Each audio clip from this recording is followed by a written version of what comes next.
What a brilliant game of football, मज़ा आ गया। और एक प्रीमियर लीग क्लासिक देखा हमने कल, जिस तरीके का मैच हुआ लिवरपूल वर्सेस आर्सेनल। एक चीज़ मैं कह सकता हूँ कि आर्सेनल चाहे जितना मर्जी फॉर्म में हो, लिवरपूल चाहे जितनी ख़राब फॉर्म में हो, एनफील्ड पे आर्सेनल के लिए जीतना लगभग नामुमकिन सा लगता है। जैसे Chelsea for some reason Old Trafford में नहीं जीत पाती है, उसी तरीके से आर्सेनल जो है एनफील्ड में नहीं जीत पाती है। और बहुत ही बेहतरीन गेम हुआ है। It was a game of two halves, जैसा कहा जाता है अक्सर फुटबॉल में कि दो हाफ्स थे, एक हाफ एक टीम का था, दूसरा हाफ दूसरी टीम का था। तो अगर हम बात करें मैच की, तो ठीक ठाक चालू हुआ था मैच, लेकिन उसके बाद आर्सेनल ने जिस तरीके से अपनी पकड़ मजबूत करी। आर्सेनल की जो एक बहुत अच्छी बात रही है सीज़न, अगर आप देखेंगे जिस कॉन्फिडेंस से ये टीम खेल रही है, इतना ज़्यादा क्विक चलाती है ये बॉल कि बाकी जितनी टीम्स हैं उनको ट्रांजिशन करने में डिफेंसिवली बहुत ज़्यादा मुश्किल होती है।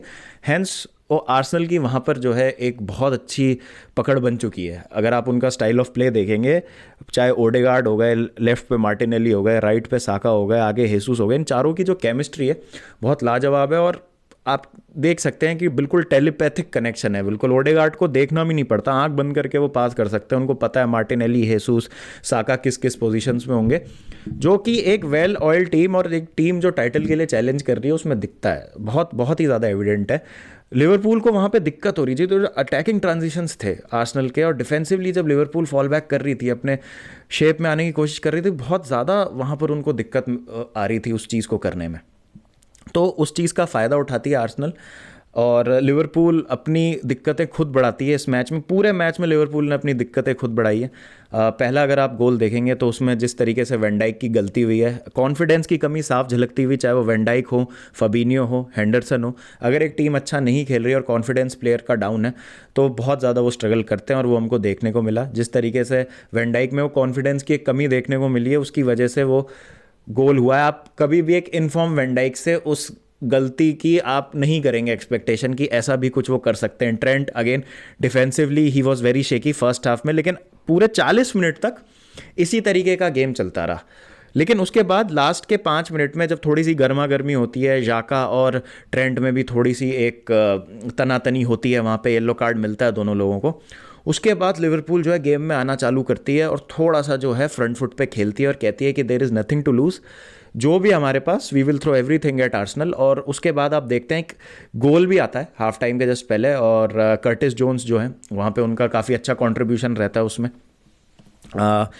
2-1 के स्कोर से सेकेंड हाफ में जाते हैं, मतलब हाफ टाइम पे जाते हैं, सेकेंड हाफ के पहले 2-1 का स्कोर रहता है। और सेकेंड हाफ में इट वाज ऑल लिवरपूल। मेरे हिसाब से लिवरपूल ने काउंटर अटैक के अलावा एक दो जो चांसेस मिले आर्सेनल को, आई थिंक उसके अलावा मौका ही नहीं दिया सांस भी लेने का। और जिस इंटेंसिटी और अर्जेंसी से लिवरपूल खेली, क्लॉप के जो सब्सटीट्यूशंस थे वो भी बहुत अच्छे थे।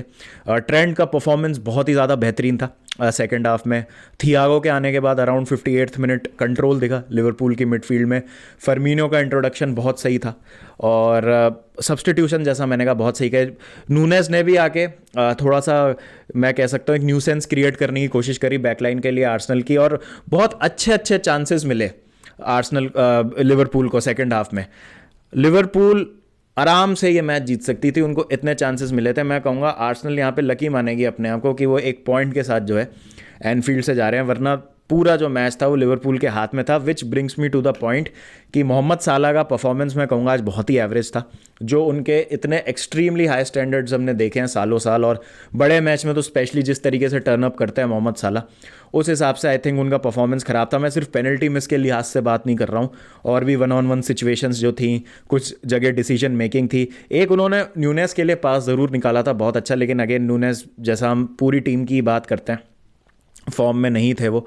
गैक्पो की मैं थोड़ी सी तारीफ करना चाहूँगा। फर्स्ट हाफ के एंड में गैक्पो ने भी काफ़ी एक अच्छा गेम दिखाया था अपना, और गैक्पो की भी प्रेजेंस मुझे अच्छी लगी थी। बट सेकेंड हाफ में आई थिंक पूरी टीम बहुत सही तरीके से खेल रही थी। और ट्रेंड का जैसा मैंने कहा, अब क्या होता है कि लिवरपूल की अगर आप स्टाइल ऑफ प्ले देखेंगे, वो इतना ज़्यादा प्रेस करते हैं अपने अपोनेंट्स को, और जो कवर ट्रेंड को मिलता है हेंडरसन और वेंडाइक की वजह से, वो इस सीज़न उनको नहीं मिला है। हैंस वो डिफेंसिवली भी स्ट्रगल किए हैं, लेकिन सेकंड हाफ में लिवरपूल ने किचन सिंक फेंक दिया बिल्कुल आर्सेनल पे, और फ्रंट फुट पे खेला। तो ट्रेंड का काम था कि चढ़े रहना है, राइट हैंड साइड जो राइट फ्लैंक है उस पर चढ़े रहना है, और बस जब काउंटर अटैक होगा तो उस ट्रांजिशन में पीछे आके मदद करनी है अपने डिफेंडर्स की।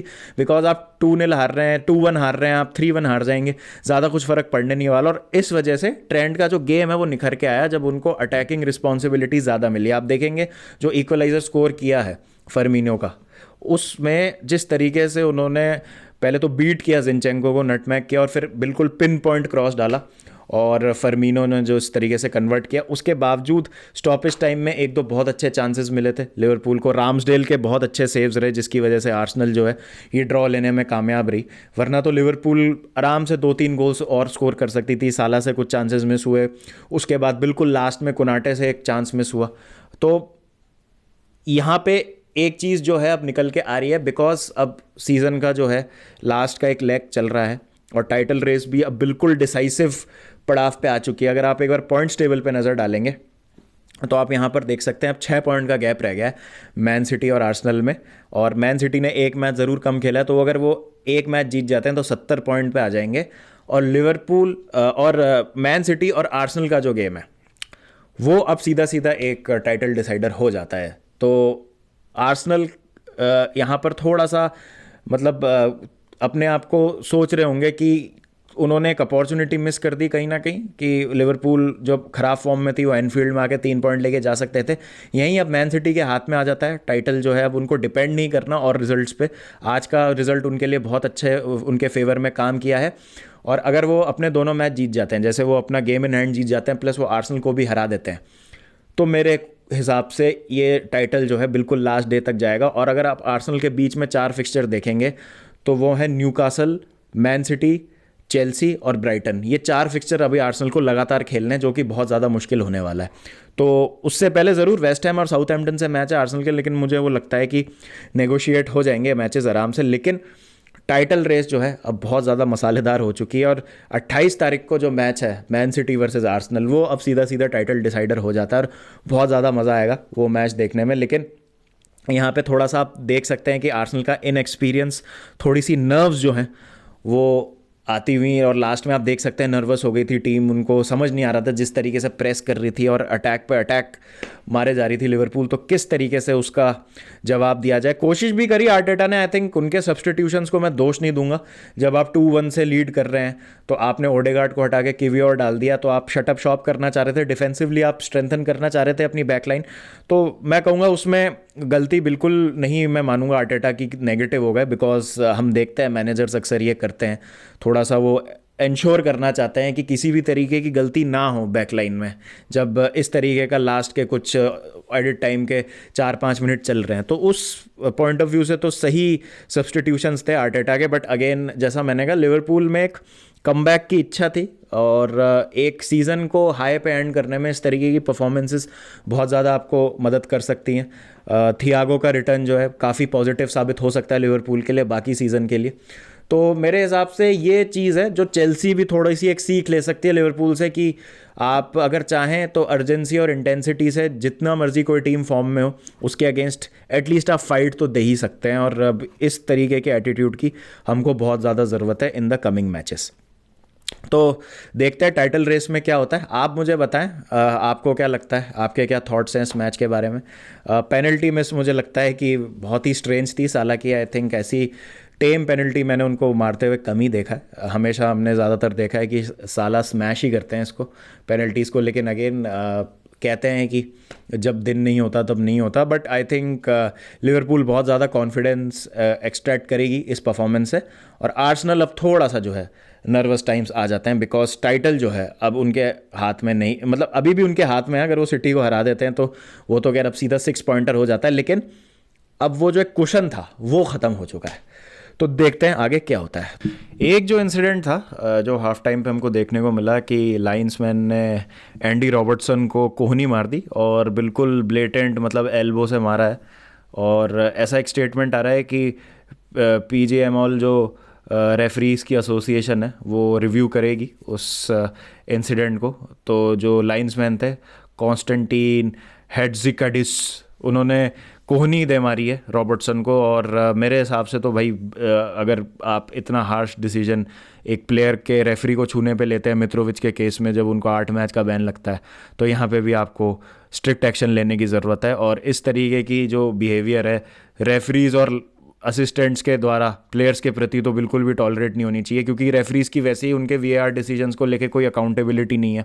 इतने इतने ख़राब डिसीजंस हो जाते हैं, कोई कुछ नहीं बोलता वीएआर को या रेफरीज को, और आराम से उनको रेफरिंग करी दे, मतलब उनकी चल रही है रेफरिंग, उनको करे जा रहे हैं वो उसी तरीके से। और यहाँ पर कल आप देखें मिटोमा का एक क्लियर फाउल था, नेड लॉन पेनल्टी दी अगेंस्ट स्पर्स, वो भी नहीं दी गई। उसमें फिर पीजी मॉल कहती है कि गलती हो गई हमसे और मतलब होना चाहिए था उस पेनल्टी को। तो इस तरीके की कोई अकाउंटेबिलिटी है नहीं, और ना ही कोई रेफरीज की प्रेस कॉन्फ्रेंस होती है मैच के बाद। तो आई थिंक इस डिसीजन को बहुत सीरियसली लेना चाहिए और एक एग्जाम्पल के तौर पर इसको रखना चाहिए, और ये जो भी लाइन्समैन है इनके अगेंस्ट स्ट्रिक्ट से स्ट्रिक्ट एक्शन लेना चाहिए इस चीज़ के लिए। तो जो भी आपके थॉट्स है please do let me know in the comment section. मिलते हैं फिर नेक्स्ट वीडियो के साथ, और फिर जो रियल मैड्रिड चेल्सी का मैच होने वाला है क्वार्टर फाइनल का चैंपियंस लीग में, उसका बिल्डअप करेंगे। चलिए गाइस, टेक केयर, पीस।